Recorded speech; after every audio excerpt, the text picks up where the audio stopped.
នេះជែកបងប្អូនបាត់របស់យើងជែកដូចខ្ញុំបានធ្វើការជម្រាបជូនពីមុនមកអញ្ចឹងជែកមានប្រយោជន៍ច្រើនណាស់មិនថាជែកទុំមិនថាជែកខ្ចី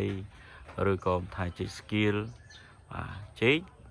មានប្រយោជន៍តាំងតែពីស្លឹកតាំងតែពីដើមតាំងតែពីធាងបាទរបស់វាឥឡូវខ្ញុំសូមមកធ្វើការជម្រាបជូនបងប្អូនបាទរបស់យើងបន្តិចពាក់ព័ន្ធទៅនឹងគេហៅថាទំពាំងបារាំងបងប្អូនបាទរបស់យើងទំពាំងបារាំងនេះបើសិនជាបងប្អូនបាទរបស់យើង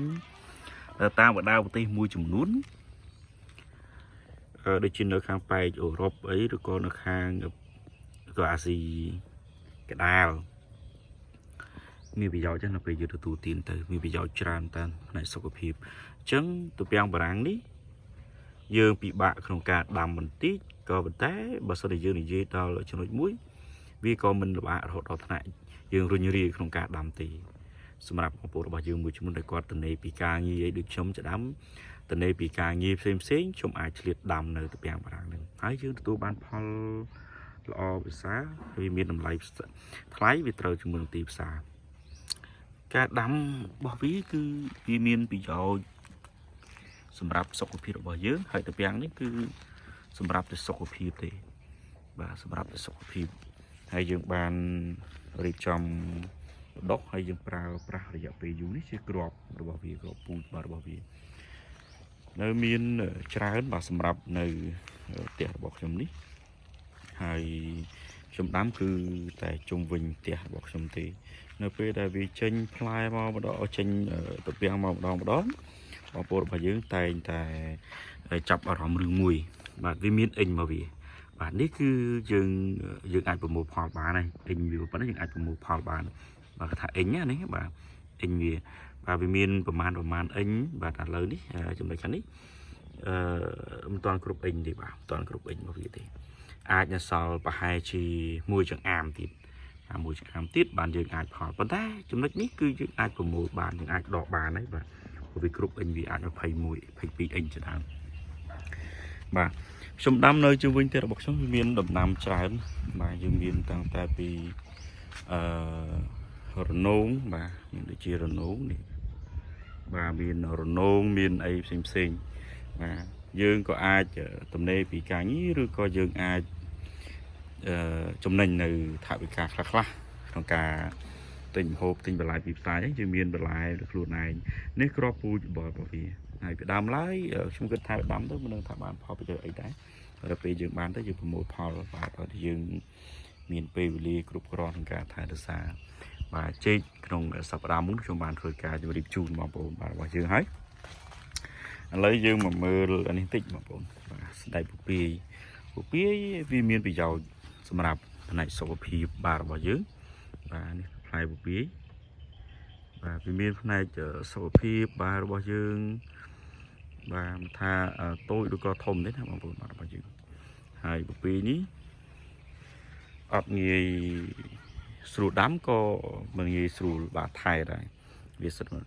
ពពាយវាមានប្រយោជន៍ច្រើនបាទក្នុងការដូចជាសម្បកកកូរដូចជាយើងចែវទឹកគ្រឿងបាទសម្រាប់បន្ទាប់ជាមួយទឹកគ្រឿងឬក៏បងប្អូនរបស់យើងគាត់ចូលចិត្តធ្វើល្បោយនំបញ្ចុកបាទឬក៏ខាងខេត្តបណ្ដាខេត្តខ្លះលោកធ្វើគេហៅថាសម្រាប់ធ្វើដូចជាយីហនបាទដូចជាចែវឡាបចែវភ្លីចែវកយបាទនឹងមហូបជាច្រើនទៀតដែលចាំបាច់ប្រើប្រាស់ជាមួយនឹងស្ដេចពពាយនេះហើយពួកវាជំរុញដល់ផ្នែកសុខភាពរបស់យើងនៃការរបស់យើងវាក៏អាចជួយ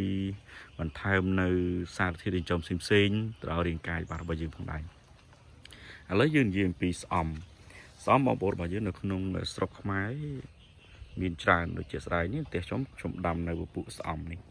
ហើយស្អំបើយើងនិយាយអំពីគុណភាពស្អំនេះមានប្រយោជន៍ច្រើនណាស់បាទសម្លម្ជូរស្លក់បាទឬក៏យើងចៀនពងទាបាទជាពិសេសស្រុកយើងចូលចិត្តទៅចៀនពងទានេះជាមួយនឹងស្អំហ្នឹង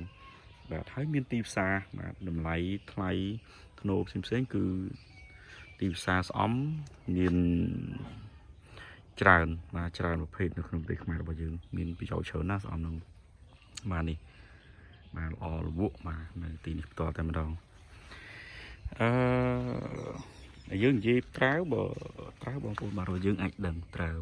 វាមានច្រើនប្រភេទដែរក្នុងប្រទេសខ្មែរវាមានត្រាវទឹកវាមានត្រាវត្រាវរីត្រាវមើមទុយប៉ុន្តែត្រាវនេះគឺត្រាវដែលមានមើមធំបាទមានមើមធំប៉ុន្តែត្រាវនេះបាទហើយនេះចំណុចនេះគឺស្លឹកក្រូចសើចបងប្អូនបាទរបស់យើងត្រូវចាំថាស្លឹកក្រូចសើចនេះ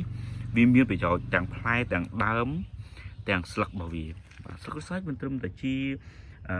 សម្រាប់ធ្វើម្ហូបទេផ្នែកសុខភាពទៀតផងដែរចឹងណាបាទព្រីងដូចគ្នាព្រីងបើសិនជា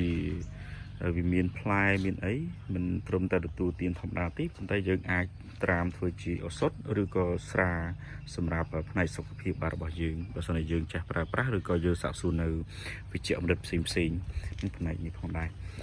អ្វីដែលពិសេសបងប្អូនបាទរបស់យើងខ្ញុំសូមជម្រាបជូនអំពី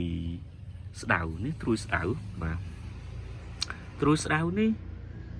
វាជាឱសថដ៏ស័ក្តិសិទ្ធិផ្នែករាងកាយក៏ដូចជាផ្នែកសុខភាពរបស់យើងទៅបាទមូលហេតុអីបានខ្ញុំនិយាយបែបនេះវាព្រោះផ្លែស្ដៅគឺជាឱសថមួយបាទសម្រាប់អ្នកកើតជំងឺគ្រុនចាញ់គ្រុនអីហ្នឹងយើងអាចប្រើប្រាស់ស្លឹកស្ដៅឬក៏ផ្លែស្ដៅបើចាស់ពីដើមទេណាប៉ុន្តែបើសិនជាយើងចង់ប្រើអីផ្សេងត្រូវឆ្លងកាត់ឬក៏យើងពិភាក្សាជាមួយនឹងវិជ្ជបណ្ឌិតមុនពេលដែលយើងប្រើប្រាស់អញ្ចឹងណាបាទនេះគឺស្ដៅប៉ុណ្ណេះបងប្អូនរបស់យើងសូមជម្រាបជូនប៉ុណ្ណឹងសិនចុះ